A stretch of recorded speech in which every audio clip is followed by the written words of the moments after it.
Hi guys, welcome back to yet another episode of Slow Focusing on That which takes time to grow with me, Kevin, and my dear wife, Esther. We are back because we have a question.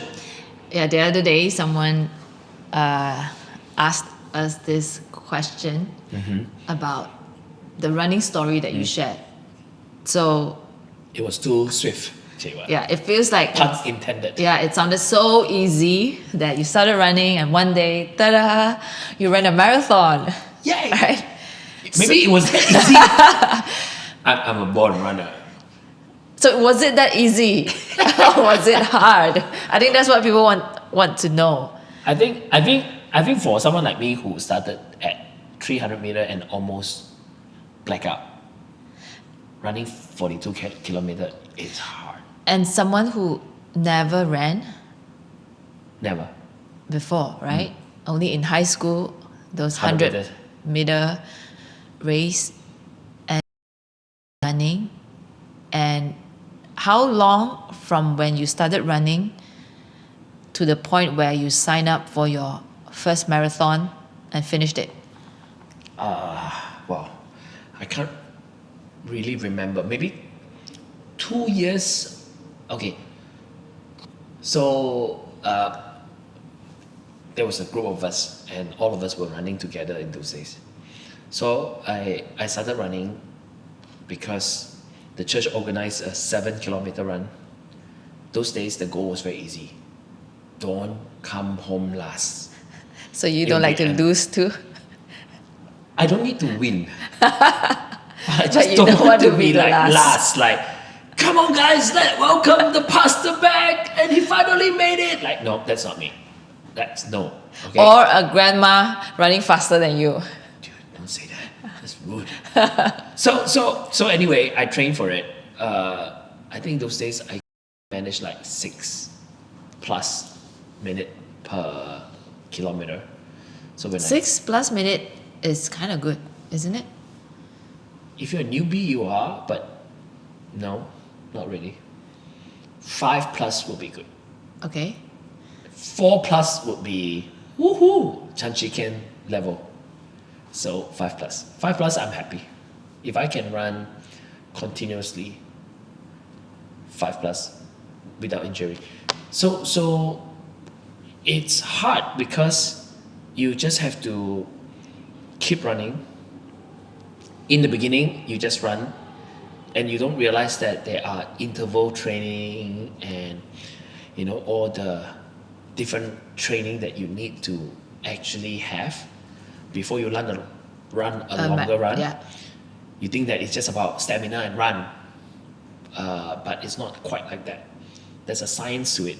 You have to have long runs, short runs, and interval runs where it's fast, and fartlek, I think that's the name. That's the name for it. So you have to have all this discipline put into the routine, and then suddenly one day you realize, oh, you improve. It's actually quite amazing. In fact, as I started running more and more, I actually depend on my watch as my coach. My watch will tell me today run this, run warm up 2 minutes, and then 5 minutes at this speed, and then take a break, and then 5 minutes at this speed, take a break for another 5 minutes. So it kind of like teaches you not just stamina, but your cadence, like your steps. How big your step, how fast is your step, and are you running okay? So from there I started running. Like 5, and then 7, and then 10, and then So did you give up? Was it hard? 18. Have I ever given up? Maybe I did not. I just didn't feel like I can push harder anymore. Maybe I gave up on the goal, on the timing goal, but I never did not finish a race. You know that bus of shame that will come and sweep you and pick you up if you don't finish. Did you get on that pinnacle. bus of shame? No, never. It's because they have to clear the road. Malaysia is very interesting. There's a time frame. If you don't finish, the bus of shame will come and pick you up and drive you back. So yeah, I have never experienced that. So I'm very happy. But maybe I have given up on achieving the goal of a time, time target. Yeah. So what was the motivation to be able to do a 42-kilometer marathon? Yeah, It's just like an achievement? In the last Oh, episode, yeah. because they said only 3% the Yeah. human population have done it, right? So yeah, why not? Actually, no, actually not true. I only knew about it after that. I thought, okay, not in those days, but I just thought it's kind of like a logical progression, right? You have done 5, you have done 7, you have done 10, then you aim 15 a bit, and then after that 21, and I've done 35. Then 35, you're not a marathon runner. You are just a half marathon runner. So I thought, I want to be known as a marathon runner, so let's do a 42. So, and after that, I've done a 50. The training is hard. You feel like giving up on the training every day, but not the race. So was that a goal that you wanted, to achieve? Like, oh, I did a marathon. Like that sense of achievement that drove you towards that? Yeah. But once I got it, I didn't feel. Did you go to another marathon? No. Since then? That was the only marathon? Yeah, it was hard, I think. It was very hard. Okay, but I also realized, because after that, then there was this trend, right? People were flying overseas to run. I thought, man, that's too much gimmick. Like, go overseas. That's what I thought. So there was one time I was in London for work trip. So I landed after the overnight flight. I landed, and then I got a few hours gap. And I remember it was that day where Eliud Kipchoge tried to run that full marathon under 2 hours. Man, I was so inspired by that story. I ran my fastest 10K in London. I think I did it in like 47 minutes for my entire 10 kilometers. So I realized that when the weather is cooler and air is different, you can really run faster. That's the reason why you wake me up at 6:30 a.m. to run, because the air is cooler. Yeah. There's no way we can run at 12 noon. No, not only that, not only that. Because I think serious runner recognize that if you wake up early to run, you are okay. Every time I'm running with you and I see the cars driving like a mad person trying to get to work, they must be wondering, what are these two guys running at this hour on the road while we're trying to get to work? Actually, I used to run a lot earlier. Like 4:30. 4:30, because my running buddy has to go to work. And I love it. I love it because it is so abnormal. It is so against human nature. Every time, even though it was a training season where I have to train like 3 months before the race, every time the alarm clock rings at 4:30, it's like a truck just hit your head, bang, and like, oh, what just happened? And those days, I cannot disturb you. Yep. Because you're not waking up at 4:30. No way. And also because I have to wake up that early to run, because my buddy has to go to work and I want to make sure I come home to take my kids to school. So what's the secret? No, wait, I haven't finished. Yeah. And I have to wear my running clothes. Yeah, I was going to get that. Yeah, so that's one of the secret. Wear your running clothes to sleep as part one of the motivation. No, I just don't want to disturb you, otherwise I get scolded, right? Then I will brush my teeth downstairs, and then just wear my running clothes and sleep, and then run. 4:30, it's great. Like I run for an hour or so, come back like 5:36. The sun is not even up. And it was time to get You would have gotten for school. our son ready for school, and I'll drive him to school. I'll come back. The sun still hasn't come up. Now that is special.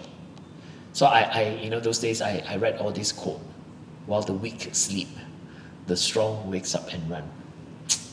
So do you find yourself mentally stronger now that you've started running, having this routine, this habit of waking up early and training and watching your diet, sleeping early?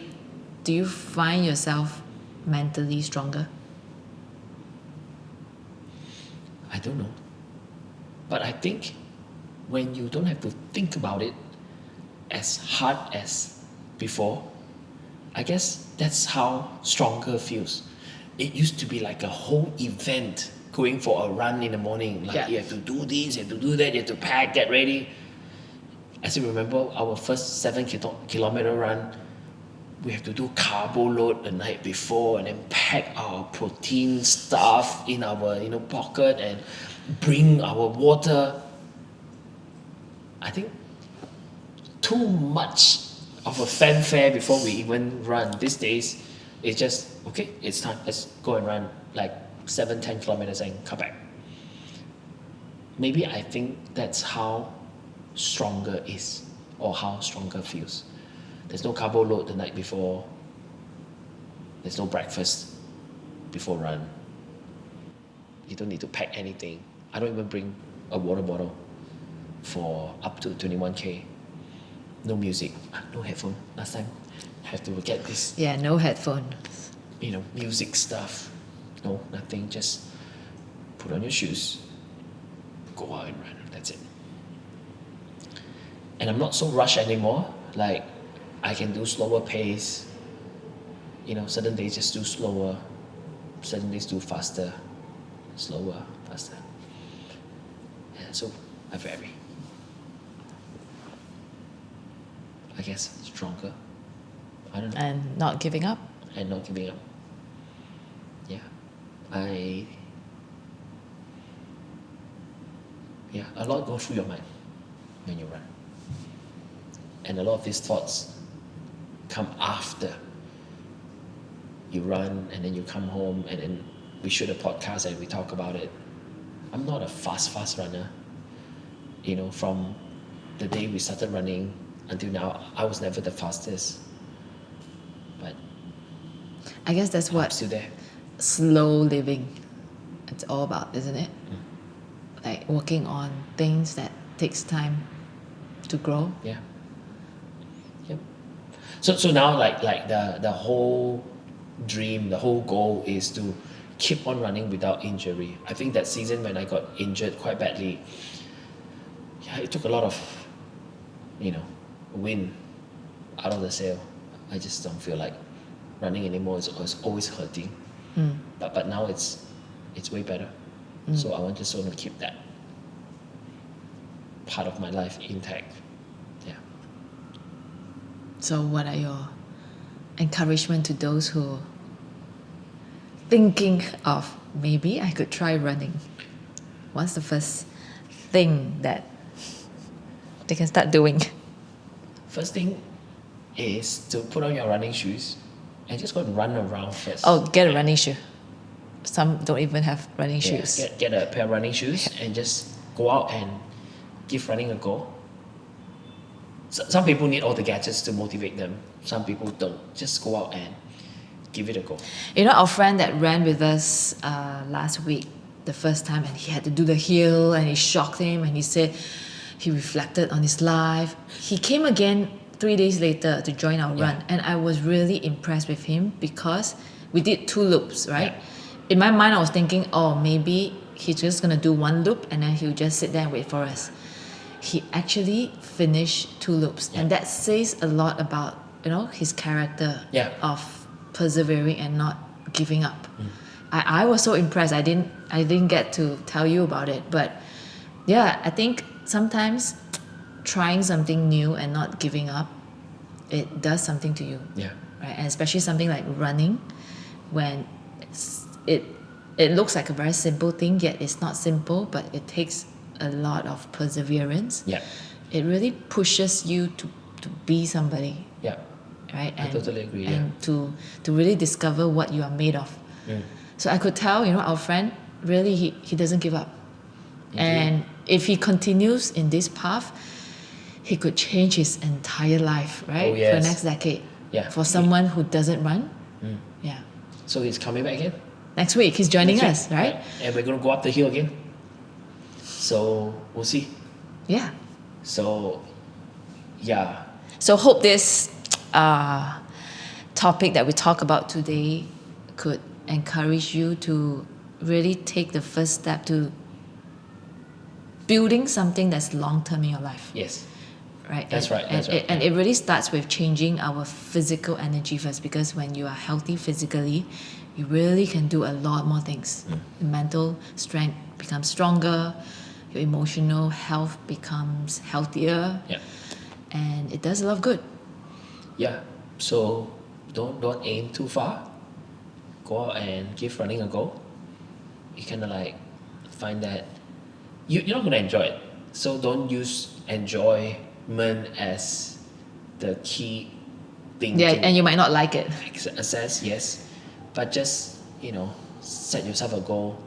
Running is really the easiest sport in the world. Cheapest, you just need running Cheapest. shoes. You only need running shoes. So, yep. Don't give up. Give it a go. And see how it goes. I hope you enjoyed this episode on never Not give giving up. Not giving Yeah. up. All right. So, thanks for logging in. Like, subscribe, tell a friend about us, and see you in the next episode.